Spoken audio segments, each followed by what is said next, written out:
mind is completely fresh and we are going to learn grammar, and today we are going to learn use of must. First of all, what is the meaning of must? तो प्यारे बच्चों, आज हम सीखने जा रहे हैं must का इस्तेमाल। मस्ट का इस्तेमाल कैसे करेंगे सेंटेंस में।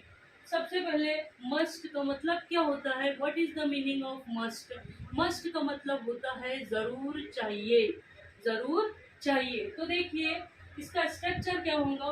Subject plus must plus verb की फर्स्ट फॉर्म प्लस ऑब्जेक्ट। इसे याद कर लीजिए अच्छी तरह। एग्जाम्पल्स देखिए। First example is you must eat, तुम्हें खाना जरूर चाहिए।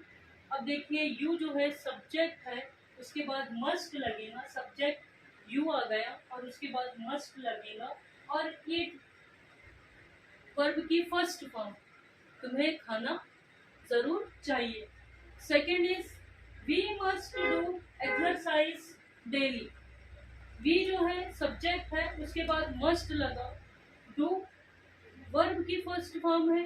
एक्सरसाइज डेली ऑब्जेक्ट, तुम्हें एक्सरसाइज डेली करनी चाहिए।